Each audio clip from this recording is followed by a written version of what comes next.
Something pretty interesting happened just in the past week that you might not have heard of given the rest of the news happening in the world. For the first time, a Tesla delivered itself from a dealership. So this was a driverless delivery of a new car, and it happened in Austin, Texas. But what exactly does it mean to have a car self-deliver, and is there that much value given how infrequently people generally purchase new cars? That one trip to the lot, how much time are we actually saving? But perhaps this is more of a showcase of what Tesla can do with autonomous driving, helping them to push evidence forward to regulators who control permits within cities or states for autonomous driving to enable them to explore more autonomous robotaxi development, alongside helping those who already own a Tesla to be more convinced to use full self-driving. It's not just really about the deliveries.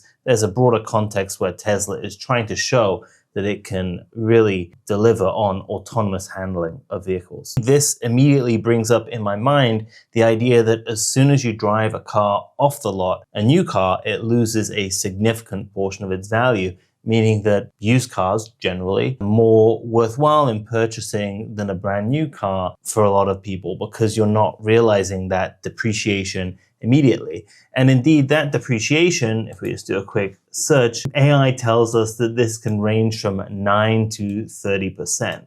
So as soon as you are kind of driving that car off the lot, it's no longer new, you lose a huge amount of value. So how does this automatic driving of a car to your home deliver a change when that moment happens? Is it happening on delivery as soon as you drive it off your driveway or where the car was dropped off to? Does it become used? Or is it still as it starts to make that journey from the dealership? And in this diagram here, we see that as soon as we're driving this average car off the lot, in this example, we're losing kind of 10, 11%. And then a year later, we're losing 25% of the initial value. So that first moment actually accounts for almost a year worth of depreciation later on. Now, of course, depending on the car, depending on the economy, this varies. We know that a immediately used car is worth less than a new car. Now, if you've ever had the pleasure of buying or leasing a new car,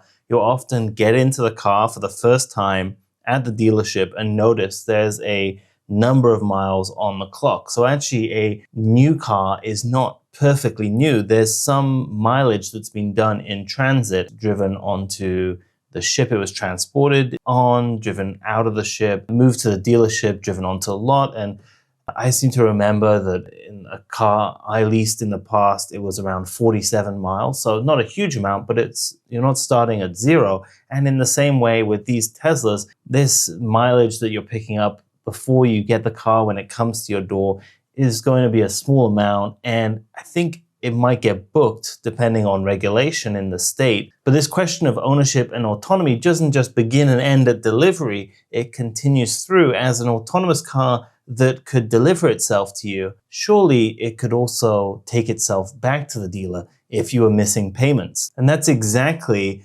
what a patent by Ford from a few years back allowed. This idea that a combination of the repossession agency, the police, and a lending institution could enable and initiate a car to autonomously drive itself back to the dealership or a safe location where the car could be repossessed and towed and taken back under the lender's authority. So these questions of autonomy are not just around at the start of ownership, but also depending on how you pay back or not your car. You could be halfway through the school run and have your car drive itself to the police department, or you could imagine these type of scenarios. So the question around autonomy and vehicles is not just limited to purchase and delivery. It reminds me a bit of iRobot. I don't know if you remember the scene where Will Smith is driving and all of a sudden the vehicle is taken over by the authorities and starts to drive itself to take him to jail. So maybe that's the future we're heading to. I'd be curious to hear your thoughts. Would you purchase a car that would deliver itself to your door? Would you pay a premium to have it delivered, an extra $100 or so? Or You think that moment where you make a big purchase, you go collect it with maybe friends, family, whether it's new, used, or leased, this is something that you physically kind of have to show up for and be present. And is this changing your idea of what new actually means? Is a car that's been driven off the lot to you just as new as had you picked it up yourself? Anyway, if you like the video, like. If you disliked it, dislike, and don't forget to leave a comment or subscribe. If you enjoyed this video, love to cover tech news on this channel. Anyway, that's it for now. See ya.